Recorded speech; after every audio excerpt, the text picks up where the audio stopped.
আমরা খুব বেশি দূর পৌঁছাতে পারিনি, কেন জানি না।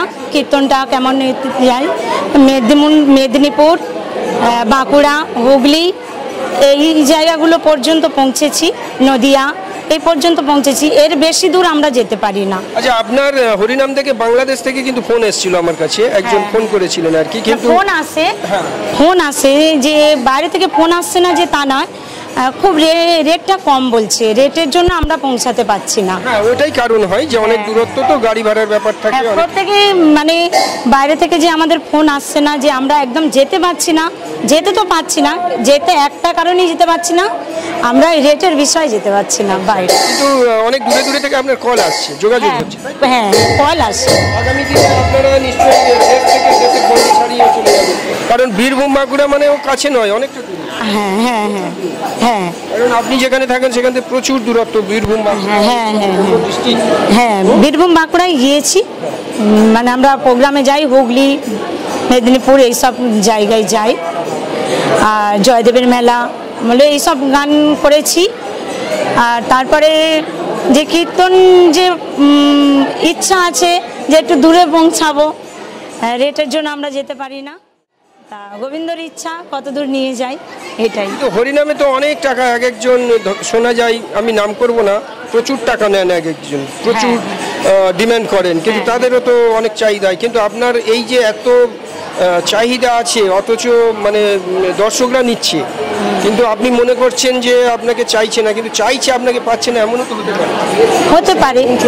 হতে পারে ওই রেটের বিষয় হয়তো যেতে পারছি না, তারা হয়তো চাইছে যে নিয়ে যাব, বা আমরাও হয়তো চাইছি যে যাব ওই জায়গায় পৌঁছাবো, আমরা ওই একটা জায়গাতেই আমরা আটকে আছি, আমরা রেটটা খুব কম পাচ্ছি বাইরের জায়গাতে, ওই রেটের বিষয়ে আমরা যেতে পারছি না, পৌঁছাতে পারছি না। আচ্ছা, ভক্তি মার্গের মানুষ হয়ে অনেক সময় দেখা যায় অনেক কিছু ত্যাগ করতে হয়, খাওয়া দাওয়া থেকে শুরু করে অনেক কিছু ত্যাগ করতে হয়, সেটা সম্পর্কে যদি কিছু।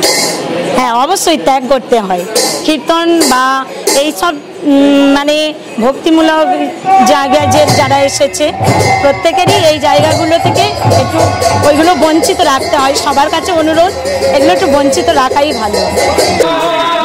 আমরা গান বাজনা ছোটোবেলা থেকে করছি, দুজনে একসঙ্গেই গান বাজনা করতাম, একসঙ্গে গান বাজনা করতে দুজনকে দুজন চিনে, দুজনকে পছন্দ করে বিয়ে করেছি। এবারে গান বাজনা সব জায়গায় চলছে, ইউটিউব চ্যানেলে আমাদের খুব কমই ছাড়া আছে, আমরা চাইছি পরবর্তীকালে ইউটিউবে অনেক ছাড়বো। স্টার প্রোডাকশন এমন একটা চ্যানেল, সর্বপ্রথম আমরা স্টার প্রোডাকশানই প্রোগ্রামটা করেছিলাম, আরও একটা চ্যানেল থেকে আমরা প্রোগ্রাম করেছি, কিন্তু এত প্রোগ্রাম আমরা পাইনি।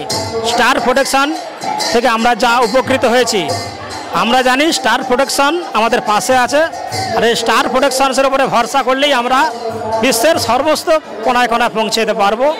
তাই স্টার প্রোডাকশানসকে এগিয়ে যেতে বলবো, বা আমাদের মতো যারা কীর্তনিয়া তাদের মার্কেটে বড় করা, তাদের মার্কেট করা, তাদের ভাইরাল করে দেওয়ার জন্য স্টার প্রোডাকশান আছে। আচ্ছা দাদাভাই, একটা কথা আমি জানতে চাইবো যে সংসার আর এই যে হরিনামের জগৎ, এটা তো দুটো আলাদা। সেখানে আপনার স্ত্রীকে আপনি তো সর্বক্ষণ, আপনি যেহেতু এই জগতের মানুষ সেই জন্য আপনি কাছে সবসময় হয়তো পাচ্ছেন, কিন্তু কখনো মনে হয় না যে সংসারকে আপনার স্ত্রী সংসারে কোনো বঞ্চিত করছেন বা কোনো সেবামূলক? না না, সেরকম কিছু না, কারণ আমি যদি গান বাজনা না করতাম, যদি একা করতো, তাহলে হয়তো এই মনে ডাউটগুলো থাকতো। যেহেতু আমরা দুজনে এক পথেই আছি, তাই দুজনে ভালো আছি, একই রাস্তায় আছি, সংসার করার মতো সংসার করছি, প্লাস যখন কীর্তন করার মতো কীর্তন করছি। আমরা কীর্তন করব, আমরা ইউটিউব চ্যানেল প্রোগ্রাম ছাড়বো, আমরা অষ্টকালীন লীলা ছাড়ছি, আমরা সারা বিশ্বের দিকে পৌঁছাতে চাই, সমস্ত জায়গায় পৌঁছাতে যাই। দর্শক ভক্তমণ্ডলীদের সবাইদের বলছি, আপনারা আমাদের ইউটিউব চ্যানেলে নাম্বার দেওয়া থাকবে, এই স্টার প্রোডাকশানসে আপনারা যোগাযোগ করবেন, আপনাদের আসরে পৌঁছানোর জন্য আমরা চেষ্টা করব। আচ্ছা, আরেকটি কথা, এই যে আপনি বললেন দুজন একই জগতে আছেন এবং খুব ভালো, আপনি তাহলে কি করেন ওনার সাইডে? আমি গান বাজনা নিয়েই আছি। হ্যাঁ, মানে কি বলছি, আমি কিবোর্ড বাজাই, যেটা অর্গান বাজাই, এবং আমার কীর্তনিয়া আমার ওয়াইফ শম্পা মণ্ডল, তিনি কীর্তন গান করেন, আর আমি কিবোর্ড বাজাই। তার মানে একেবারে গান করছেন স্ত্রী আর স্বামী কিন্তু অর্গান বাজাচ্ছেন, অর্থাৎ সুরের মূর্ছনায় দর্শকদের একেবারে মানে অন্য দিগন্তে নিয়ে চলে যাচ্ছেন। তো আপনাদের গান শুনে দর্শকদের তো খুব ভালো ফিডব্যাক, আপনার কি মত? আমরা যতটা না গান করতে পারি, চ্যানেল আমাদের সেই জায়গায় আমাদের পৌঁছে দেয়। মা সরস্বতী, যা কীর্তন জগতে যারা গান মানা জগতে যারা আছে, যারা আমাদের থেকে গুরুদেব লোক আছে, তাদের আশীর্বাদে বা তাদের সুর চয়ন করে স্টার প্রোডাকশনস বা যে কোনো ইউটিউব চ্যানেলের মাধ্যমে আমরা মার্কেটে এক এক করে একটু এগিয়ে যাচ্ছি। ধন্যবাদ জানাবো আমাদের স্টার প্রোডাকশনের তরফ থেকে। আর আপনার যদি কোনো দর্শকদের প্রতি বার্তা থাকে? দর্শকদের এটাই বলতে চাইবো যে আমরা কীর্তন করছি, আমরা কীর্তন করে কীর্তনিয়া ঘরে থাকি, আমাদের তো লোক সবাইকে চিনতে পারবে না, আমাদের মার্কেটে চেনা আমাদের মানে মার্কেট করার জন্য, বড় করে দেওয়ার জন্য, আমাদের ভাইরাল করে দেওয়ার জন্য এইসব চ্যানেল আমাদের পাশে থাকে। কীর্তনিয়া যদি বড় হয় একমাত্র চ্যানেলের ওপরেই হবে, নিজের ক্ষমতাতে যতটা না হবে চ্যানেল তাড়াতাড়ি তাদের বিভিন্ন জায়গায় পৌঁছে দিতে পারে। আচ্ছা, আপনি দিদিভাইয়ের সাথে কত বছর সঙ্গতে আছেন? আমরা গান বায়না করছি দুজনে, ছোটোবেলা থেকে গান বায়না করছি ম্যাক্সিমাম দুজনে, মানে উনি গান করছে আজ 25 বছর মতো, আমি 20 বছর ওর সঙ্গে জড়িত হয়ে গান বায়না করছি। আচ্ছা, এবারে একটি কথা বলবো, আমাদের স্টার প্রোডাকশনের তরফ থেকে শম্পা দিদিভাইকে অনেক শুভেচ্ছা এবং মা সরস্বতীর পুজোর দিন আপনার ভালো কাটুক এবং শরীর স্বাস্থ্য ভালো যাক, আপনার পরিবার ভালো থাকুক। আমি আরেকটি কথা শুধু বলবো যে হরিনাম করে আপনি ব্যক্তিগতভাবে ভগবানের কোনো উপলব্ধি বা কিছু পেয়েছেন, সেটা কি বলা যাবে? হ্যাঁ, পেয়েছি। ভগবান সর্বদা আমাদের সাথে আছে, কারণ আমরা বুঝতে পারি এটাই যে আজকের কীর্তন আছে, একটা দুর্যোগের কারণে হয়তো কীর্তনে যেতে পারছি না, আমার গোবিন্দকে ডাকলে গোবিন্দ সেই জায়গাটা আমার এসে যায়, আমাকে সেই জায়গাতে পৌঁছে দেয়। আমি সর্বদাই জানি যে ভগবান বা আমার গোপাল বা আমার কৃষ্ণ, আমার গোবিন্দ সবসময় আমার সাথে আছে।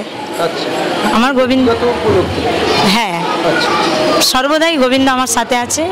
এক সময় আমি যখন ছোট ছিলাম, যখন আমার দীক্ষা হয়নি, গুরু দীক্ষা হয়নি, আমার বাবা মা আমাকে কীর্তন শিখিয়েছে, তখন দীক্ষা হয়নি, একদিন রাত্রিবেলা আমার যেন গা হাত পা ছটপট করছে, কেমন হচ্ছে, আমাকে ঘুমাতে দিচ্ছে না। তা আমার মা বাবা চিন্তা করলো কেন এটা হচ্ছে। তারপর 2-4 দিন চিন্তা ভাবনা করে আমাকে গুরু দীক্ষা দিল। গুরু দীক্ষা দেওয়ার পর ওই জায়গাটা আমার পূর্ণ হয়ে গেল, আমাকে আর রাত্রে কোনো ডিস্টার্ব করছে না, কিছু হচ্ছে না।